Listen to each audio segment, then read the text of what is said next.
Hello everyone and welcome to the Focus Weekly section for the module of International Relation and Internal Security.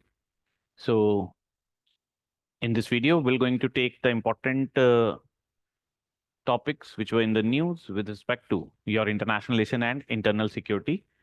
The topics which I'm going to cover in today's discussion will be on the Indo-Pacific, as Indo-Pacific was in the news in context of the statement given by the President Trump after his oath-taking ceremony. So we're going to take Indo-Pacific. Second important is the para-diplomacy. And in the context of para-diplomacy, we'll take discussion on Indo-Bhutan and the dynamics of India-Bhutan tie.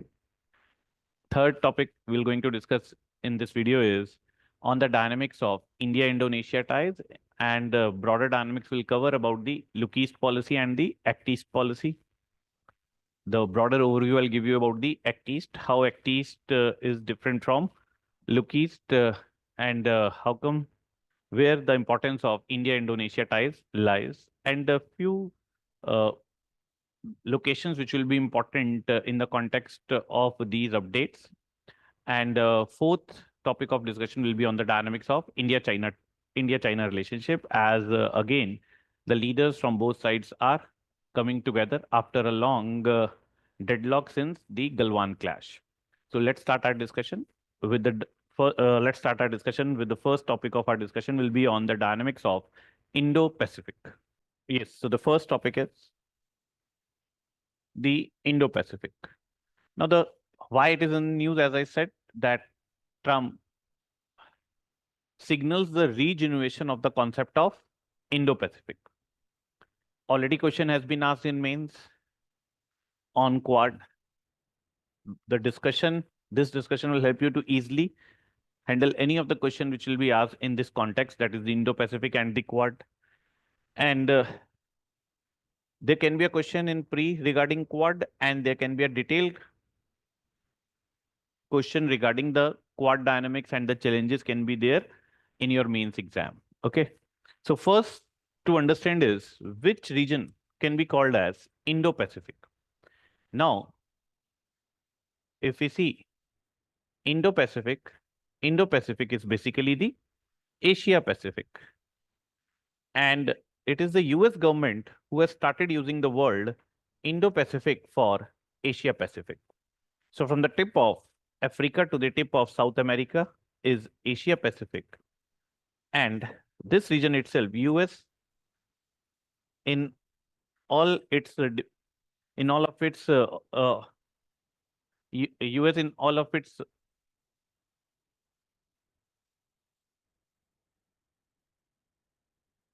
this region is Asia Pacific, and US in all of its official statements has started using the word Indo-Pacific. That is from the tip of South America to the tip of Africa, comprising Indian Ocean and the Pacific Ocean. So this region becomes Indo-Pacific.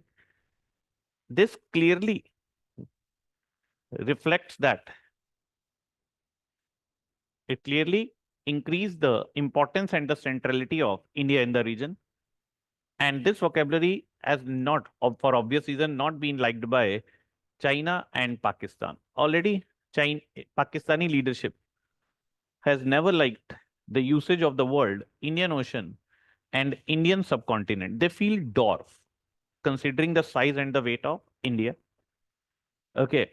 And now this usage of the word Indo-Pacific is not at all well taken by the leadership of China. They believe that the increasing engagement of US and India in the region is clearly to counter China. Okay, so this is the Indo-Pacific. Now, this strategy, there's a strategy which US is pursuing, which you will not going to find in general in the newspaper. US is pursuing a strategy called the pivot to Asia. Okay, and this pivot to Asia strategy was announced when Obama, he was the president. So US announced the pivot to Asia strategy as an economic doctrine to increase the US engagement with the countries of Southeast Asia and East Asia. Okay, so US projected it as an economic doctrine, though China has never accepted this as an economic policy of US. China has always seen that there is an inherent geopolitical angle behind this strategy of US, and they have always seen pivot to Asia as a strategic game plan of US to increase its geopolitical or increase its strategic political presence and influence within this region, that is Southeast Asia, in the South China Sea region, and in the Indian Ocean region. So for China, it's a geopolitical game plan, strategic game plan of US. Okay. While US projected as a economic policy. For China, there's a terminology in international relation. The term we use is sphere of influence and strategic depth. So for China, China projects this region as its own sphere of influence. And China wants to keep its strategic depth intact here. Okay, here China has come up with a hypothetical horseshoe shape 9 dotted line. There is no legitimate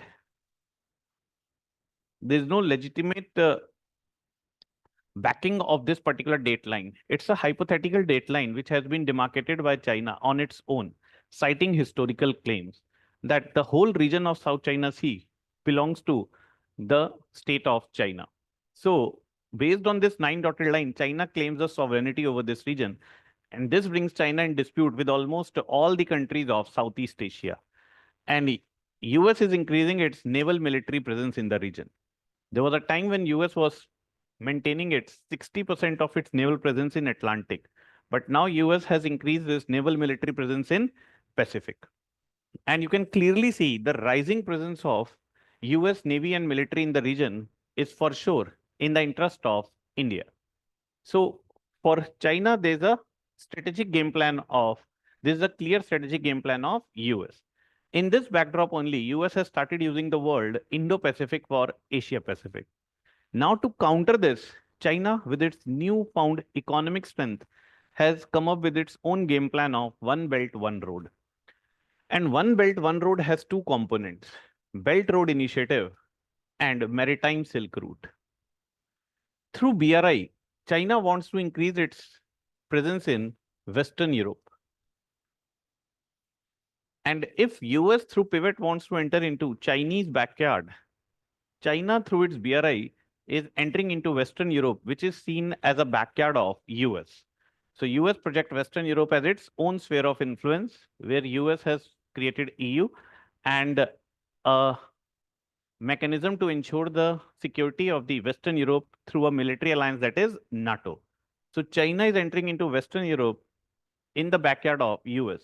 So you can clearly see the race which is going on between the established power and the emerging power. And it is seen as the geopolitical race between these two powers.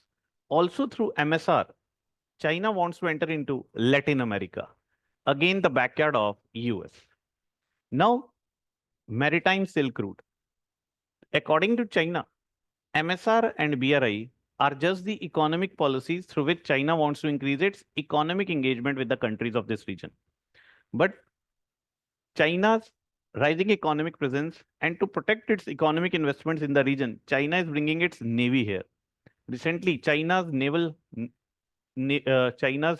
one of the main warship of China came to Hambantota, not well taken by India. China is increasing its naval military presence in Maldives, which is clearly a strategic threat for India, as India considers this region as its own backyard. So China projects MSR as its economic policy, but India sees this MSR as a string of pearl. That is the strategic game plan of China to increase its geopolitical presence and influence in the region. And this is not well taken by India. It's a clear strategic threat for India. Any powers whose strategic and military influence, if increase in Indian Ocean, it's a direct threat for India, as said by one of the Indian scholars. Whosoever will control Indian Ocean will have Indians at its mercy. It was the British, because of its naval supremacy, was able to control Indian Ocean first, and through which they will able to imperialize, they will able to have an imperial control over the Indian subcontinent. So clearly reflects how important this region is for India and a strategic threat for India if any other power will increase its influence and presence here. So I hope in this backdrop, you can understand what exactly is going on is the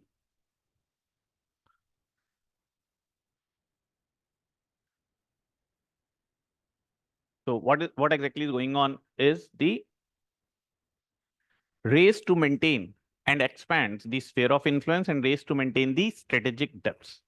Now, China is increasing its presence here through maritime Silk Route, and China projected as a economic game plan of China. We see it's a strategic game plan of China. It was Obama who announced the pivot to Asia strategy, through which US wants to increase its presence in Indian Ocean region. The US project pivot as a economic game plan, though China sees it as a geopolitical game plan of US to increase its naval military presence in its backyard. Now, it was Obama who announced Quad. Okay. So Quad is an idea given by the US President Obama, later pushed by President Trump, strengthened by Biden, and now the hope is Trump in this as he has acquired Trump in his next tenure will further going to strengthen Quad. Okay, so Quad as an idea seeded by President Obama. But when US projected Quad as a alliance of democracies. Okay, that is US, Japan, Australia, India. So US projected as an alliance of democracies to maintain rule-based world order. So nowhere US in its terminology has exactly used the word that it is to counter and contain China. So this is what the diplomatic language is all about, where we try to give the message in hidden words. So it's an alliance of democracies to ensure rule-based world order. At that time, the leadership of Japan, they released a statement and their stand was, we see Quad as a military alliance. Okay. So we see it as a military alliance. Now, this was the time, this is the things which I'm telling you, it is pre-COVID. And this was the time when India was looking forward to engage with China. We were trying to reduce the tensions, and both leaders were talking on the terms of the emergence of Asian century. Emergence of Asian century requires the coordination and cooperation between the two Asian giants. So this was the time when India was nowhere looking forward to antagonize its ties with China. That is why Indian Prime Minister, with this, she's Chinese premier came to India, and in Mamlapuram, that is the Mamlapuram summit in Tamil Nadu, Indian Prime Minister Modi said that we look Quad as a economic alliance. So India downplayed Quad as a strategic military alliance, and India given the statement that we are ready to embrace Quad, but only as a economic alliance. And these were the exact word of the Prime Minister Modi, that we are not against China joining Quad. Now you can clearly see US is projecting it as an alliance of democracy. China is not a democracy. But India said we are ready to bring China also in Quad, means we are not ready to antagonize and escalate tensions with China. Okay. So India downplayed it, and that is why Quad got stagnant, because its mandate was not clear what exactly Quad is. Though India's neutrality, or as India tried to de-hyphenate its ties towards both US and China, was not well taken by US, because according to US, we are ready to clearly look towards India as a strong strategic ally.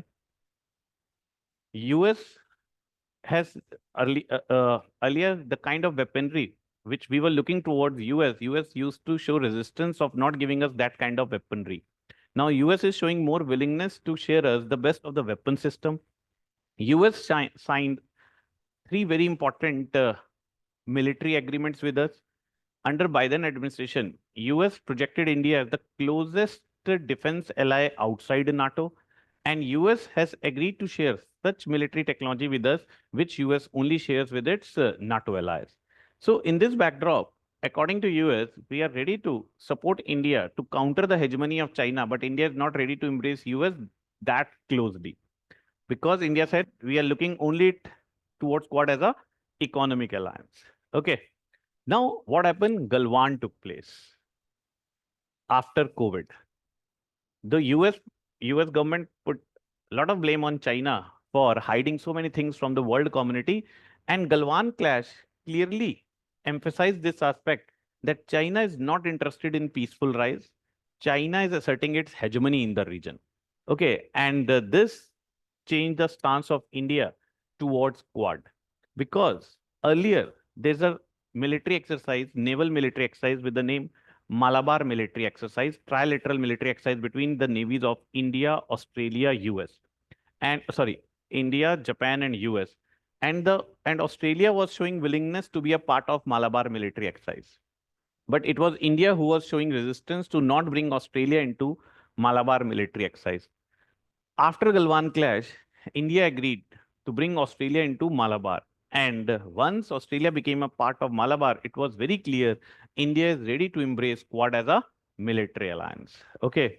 So now what is the nature of Quad? I hope in this backdrop you all are clear that if US is pursuing pivot policy, which is clearly the strategic game plan of US to increase its naval military presence in the region, to counter that, China is pursuing OBOR, which has two components, MSR and Belt Road Initiative.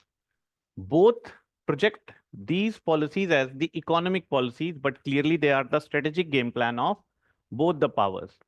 Now, India does not have much option as China's presence is on rise. So India is ready to embrace US more strategically. And in this backdrop, India announced the Act East policy. So there, if Look East was more of our economic engagement, Act East is more about our strategic game plan of increasing India's military presence and embrace with these major players and powers more strategically. And in this backdrop, Quad has evolved, and after Galwan, India agreed to embrace Quad as a military alliance, because though it has not been said openly, but now Quad has taken the shape of a military alliance, but nowhere it has been explicitly stated. So since the entry of Australia into the Malabar military exercise, it is very clear that Quad is more of a strategic alliance. So how we can say what Quad is? Quad is the strategic alliance of the natural allies. Okay, this is the exact nature of Quad at present. What Quad is? Strategic alliance of natural allies. Okay, because why we are saying natural allies? Because they share the same value system. All are democracies. Okay, believe in rule of law. And that's why we are saying they hold similar political values, economic values, and strategically they are coming closer to counter the common threat. Okay, openly they have not stated. Now, when the first summit of Quad took place, what was the outcome statement of the Quad summit? That exactly what Quad is. So the outcome statement given by the leaders of Quad is that Quad is more than a military alliance. Just to make sure that it should not sound that it is a grouping to counter China. So it is more than a military alliance. What more Quad's objectives are? First, to tackle the challenges which has arisen out of COVID, to ensure freedom of navigation, to ensure maritime security, okay, to ensure that supply chains should work properly, to ensure rule of law, to ensure freedom of navigation. Okay, all these are the objectives which has been announced by the Quad members. Okay, yes, it has a objective to ensure that this region should be secure, and China and North Korea should not able to assert their hegemony. So that is why they are saying it is more than a military alliance. So I hope in this backdrop you can clearly understand that what Quad is, what is the US Indo-Pacific strategy, what US pivot to Asia strategy is, what China is trying to pursue right now through its MSR, and what is India's Act East. India's Act East is a clearly strategic alignment with the US pivot. Japan is pursuing FOIP, Free and Open Indo-Pacific. Okay. In fact, it was the US government who gives statements like India should not pursue East. India should not look East. India should act East.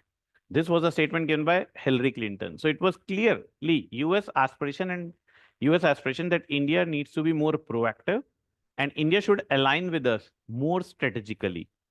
To give you more clarity that clearly we can say this aspect that Act East is a strategic alignment with pivot or not. We can with this example, it will clearly establish this fact that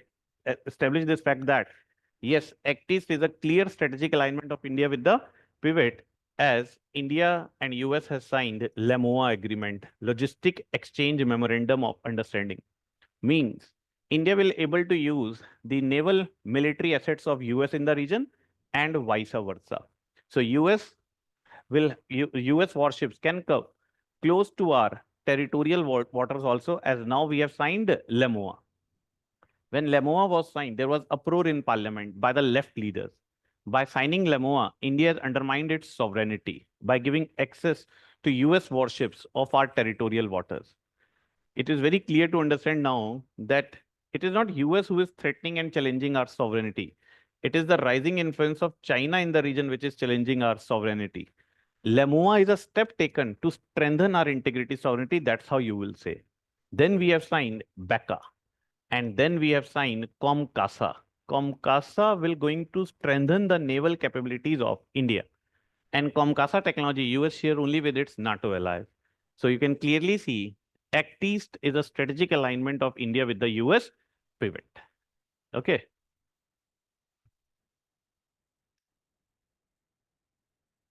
So this rest you can, the things which I have told, it will be very easy for you to understand what is written here. You can exactly read from this PDF, which will be there, which you can download from the link section. So objectives, yes, countering China, not has been clearly stated to ensure that supply chains to be maintained, especially after post-pandemic. Okay. Maritime security is one of the important concern, ensuring rule-based order.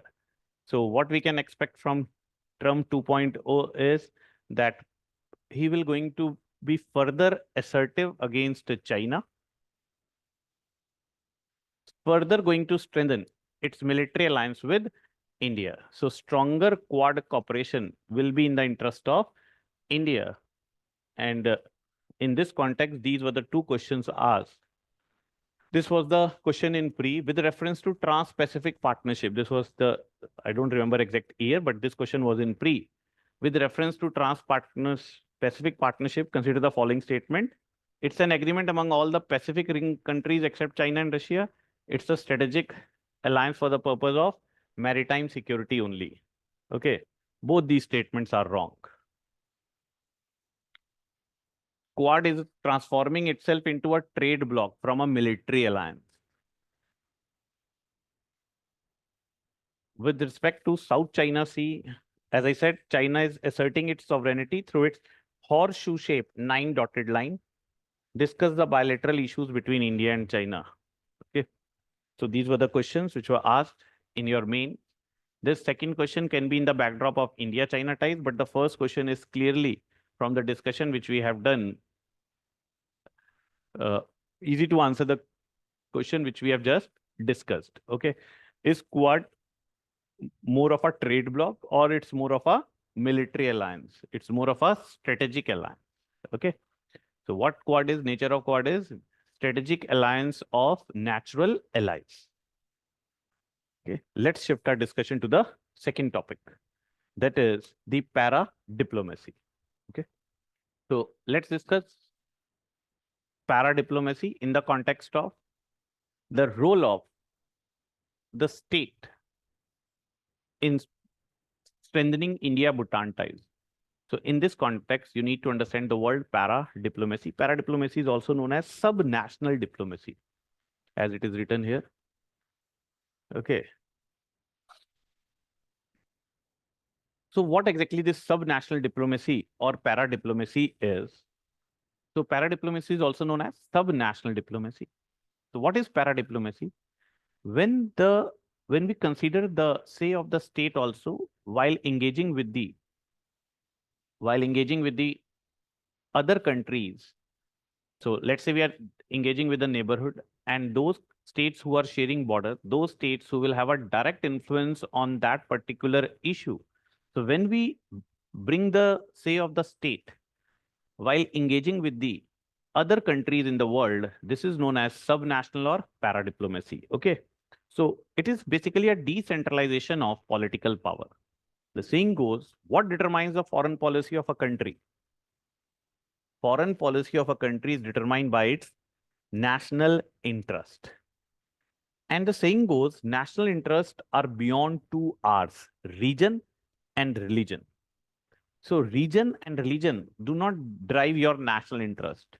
But now, especially since 2014, Modi government has emphasized a lot on this particular feature, that is the subnational or paradiplomacy. And world over, the emphasis on paradiplomacy, in fact, from paradiplomacy, now the diplomacy is going to the level of the city, known as city diplomacy. But paradiplomacy is when we'll bring the say of the state and the leaders of the state while engaging with the countries of the world. This becomes paradiplomacy. Okay, if I go more deep into this, especially for the students of political science, there are two types of scholars, realist and liberals. Which scholars will emphasize more on paradiplomacy? Liberal, because realist will emphasize on state sovereignty, that no one should dilute the sovereignty of the state. But liberals will emphasize more on paradiplomacy. Okay. So as I said, since 14, Modi government has started emphasizing more on paradiplomacy, right? Now there's a separate department in MEA. Okay, there's a separate state division in MEA. This separate state division emphasizes a lot on this particular aspect, that wherever we are engaging with the other country, wherever we can bring wherever we can bring the role of the state, especially the state who will have a direct impact and influence of that discussion, we should bring the view of those states also. And this separate state division in MEA is emphasizing and focusing on this aspect a lot. Okay. I'll give you the terminology also if you want to write that this separate state division in MEA is focusing on these aspects, that is connect, coordinate, communicate, and facilitate states' interest, like the Teesta River water issue, where the stakes of the state of West Bengal will be, where there's a clear stake of the state of West Bengal. Okay. So while engaging with Bangladesh, we need to engage with the leaders of West Bengal also while settling the issue of Teesta. So this is the aspect of paradiplomacy. Now, especially after LPG reforms, the aspect of paradiplomacy has increased manifold, because the belief is the subjects, because in the end we have a state list, center list, and so many subjects we are in the state list, and if some issue on which we are engaging comes under the ambit of the state list, then state government is in a better position to implement those things. So in this context, the importance of paradiplomacy has increased manifold. So one question can be there on paradiplomacy. Okay, what exactly paradiplomacy is? Second is, if Assam is in the news in context of Indo-Bhutan ties, right? Few things which are always important to remember, which I remember from my attempts, do get skipped from our conscious memories. Do Assam share border? Assam as a state share border with how many countries? Okay, always remember Assam share borders with Bhutan and Bangladesh, but not with Myanmar. So maps are always very important to remember. So it shares with two countries, right? So engaging with Bangladesh and Bhutan, stake of the leaders of Assam will always be relevant. Then what is in the news is the Indo-Bhutan ties. Few things which you need to know in context of India-Bhutan is that when the Indo-Bhutan Friendship Treaty was signed, okay, it was signed in 49. What else to know from this treaty? Rest all other factual things. Okay. What all we need to remember from that particular treaty is uh, one thing, the name of this hydroelectric project, Nikachu hydroelectric project. Okay. It is in Bhutan, and it will going to meet the needs of the state of Assam. So I was saying when this treaty was signed, 49. What all was decided under this? Open border. Okay. Open borders means visa-free travel. We didn't decided that we'll give national treatment to the citizens of each other country. So this national treatment clause is not there in India-Bhutan Friendship Treaty. This national treatment clause is there in Indo-Nepal Friendship Treaty. That is why Nepalis enjoy national treatment within India. Same goes for the citizens of India. And that is why they can work, even they can work in many of the government jobs in India. But this clause of national treatment is not there in Indo-Bhutan Treaty. Okay. Now, we decided open border, but not national treatment.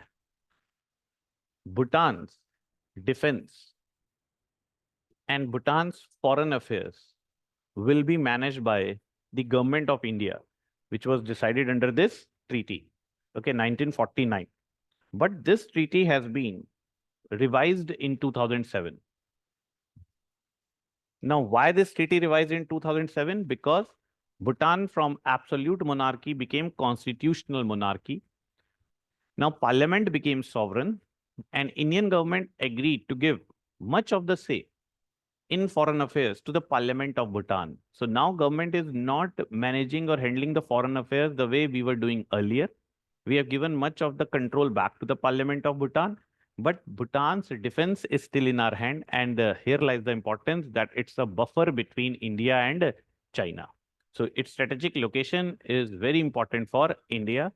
And we have already seen the Doklam dispute near Bhutan with China itself. Okay. So this much you need to know from this particular discussion, that is what exactly the para-diplomacy is, and the Indo-Bhutan Friendship Treaty, when it was revised, and when it was revised, what was revised. Okay. So let's continue our discussion on the next topic, that is India-Indonesia tie. In which context it becomes important? Can be questions in the pre, not as such in main. As Indonesian President Subianto, he was the chief guest. So this makes this fact very important. Who came as the first chief guest on our first Republic Day? Indonesian President Sukarno. He was one of the founding member of NAM. Who were the founding members? Tito from Yugoslavia, Nehru, Sukarno from Indonesia, Nkrumah from Ghana, and Nasir from Egypt. These were the founding members. As Indonesia is in the news, few things very important. Malacca state separates which two landmass? Very, very, very important. Malacca state. Other than this, ASEAN as an organization. Why ASEAN? Because where is the headquarter of ASEAN? Jakarta, Indonesia. When ASEAN was constituted? 67. Where is the headquarter? How many members are there? Leaving you as a homework. What is East Asia Summit?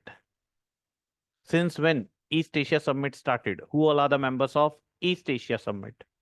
So these are the very factual, these are factual aspects, very important and relevant for pre-exam in this year, as Indonesian president has came to India. Indonesia, very important towards our Act East policy. Indonesia showing interest for BrahMos weapon system. Okay. Indonesian leadership not comfortable with the rising hegemony of China in the region, right? Indonesian leadership aligning with our Indo-Pacific strategy, the issue which we have just discussed. Okay. Rest all other factual things which you can read. You don't need to remember all this, that India is the second largest buyer of coal and all. These things, UPSC do not ask things like this. Okay. So as I said, one is the Strait of Malacca, very important. We both rising, they have also have geopolitical tensions with China, and they align with India's strategy of this was in so Asian Outlook of Indo-Pacific. AOIP stands for Asian Outlook on Indo-Pacific. Our initiative is India's Indo-Pacific Ocean Initiative. Japan's is FOIP, Free and Open Indo-Pacific, and US is Pivot to Asia. Okay. So in this aspect, Indonesia becomes very important for us. Other than this, Indonesia is also now one of the member of BRICS. So question can be there on BRICS, and there can be a question on IORA, Indian Ocean Rim Association. Okay. So do check how many countries are there as a member of IORA and when it was constituted, and initiatives are being taken to bring Indonesia also into BIMSTEC. SAARC is in deadlock. India is pursuing Act East. Act East is a very successful strategy of ours, and BIMSTEC is seen as a bridge between South Asia and Southeast Asia.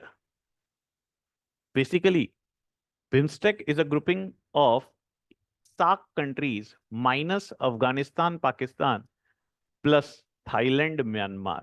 Okay. So BIMSTEC is also very important. So these are the things which are important from pre-point of view from this particular discussion. So next is India, China to resume flights. Okay. So after last few years, we have seen a clear deadlock between the two countries, lot of deadlock between the two countries since Galwan clash. Okay. High level defense level talks has took place. And finally, now our foreign secretary has visited China, and we are about to resume our ties with China. So in this backdrop, you need to know what are the areas since 2020, these things cancelled since Galwan clash. So what are the areas on which we have a lot of tensions with China? And despite tensions, do we have areas on which we have engagement with China? Okay. And this will clearly, this will help you to understand that in at present, the world is in a state of complex interdependence. Cooperation and coordination can go hand in hand. And a term has been used by both US and the Indian leaders that by which strategy they are going to deal with China, they have devised a word that is congagement. That is, engage wherever possible and contain wherever necessary.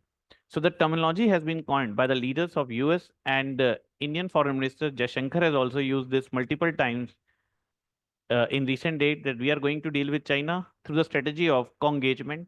As I said, engage wherever possible and contain wherever necessary.